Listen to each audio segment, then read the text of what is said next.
Et bonjour à tous, bienvenue sur cette vidéo où nous allons comparer la consommation énergétique de 3 modes de cuisson sur une plaque à induction. Nous allons d'abord calculer la consommation d'une cuisson à feu vif sur une casserole non couverte, ensuite à feu doux et couvert, et enfin avec une marmite norvégienne. Donc cette vidéo fait suite à la précédente où j'avais montré comment j'avais auto-construit ma marmite norvégienne. Et alors pour rappel, une marmite norvégienne c'est un mode de cuisson qui se fait à feu éteint.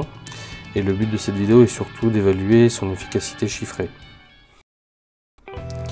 Allez, c'est parti pour le premier test. Je mets de côté 1 kg de pommes de terre, non épluchées.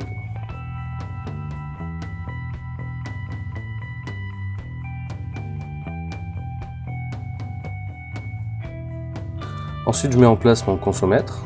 C'est un petit consomètre qui me sert à calculer la consommation de mes appareils électroménagers, mes appareils électroniques, mes outils. Je l'ai payé quelques euros.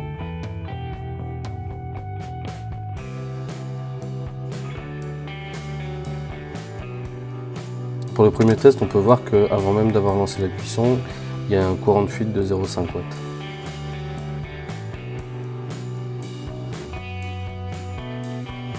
Je débute la cuisson en 2000 watts pour lancer l'ébullition.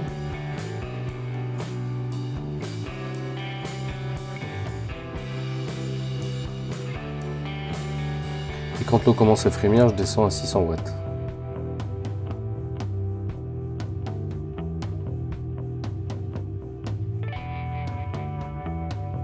Au bout de quelques minutes, on voit des quantités assez impressionnantes de vapeur se répandre dans la maison et je compte pas dans le test ici l'évacuation des fumées via la haute aspirante.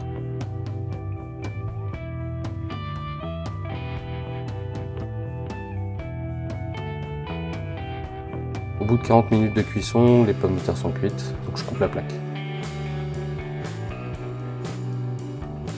Donc fin du premier test, on voit que la consommation était de 640 Wh pour 40 minutes de cuisson. Allez, on fait la fournée pour le deuxième test, à feu doux couvert.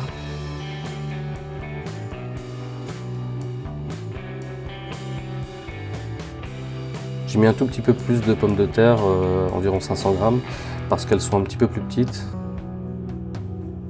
Et je voulais un peu équilibrer le handicap.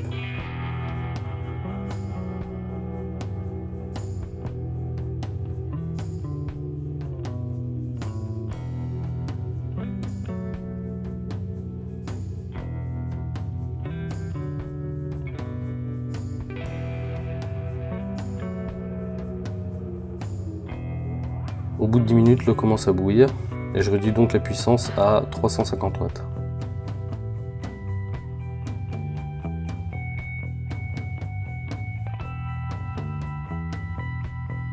Je la réaugmente un petit peu à 400 watts.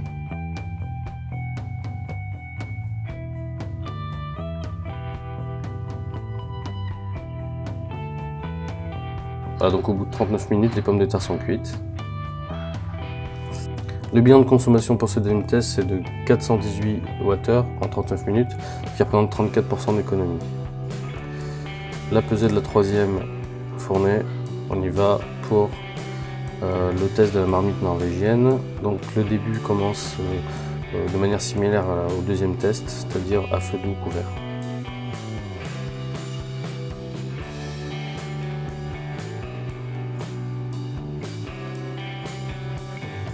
En fin de cuisson, je me permets même de couvrir ma cocotte avec mon torchon, étant donné que c'est de l'induction, on peut se permettre de faire ça. Donc au bout de 15 minutes de montée en température et d'ébullition, je mets la cocotte dans la marmite norvégienne et je referme bien.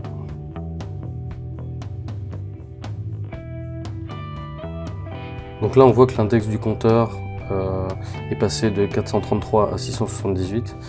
Donc ça fait 268 Wh de consommation pour la montée en température avant la mise en marmite norvégienne.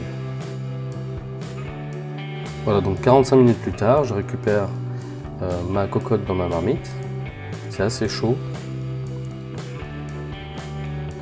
On voit qu'il n'y a pas d'ébullition. Et je mets mon thermomètre directement dans l'eau et on voit qu'il reste encore 83 degrés Celsius, donc la température a très peu baissé finalement, en 45 minutes. Par contre, dès que j'ai ouvert la cocotte, je vois la température chuter. Donc le bilan de ce troisième test et dernier test, 268 Wh en 60 minutes, donc 20 minutes de plus que la cuisson classique. Mais par contre, pour ces 20 minutes de cuisson supplémentaires, on a quand même 60% d'économie d'énergie sur cette cuisson.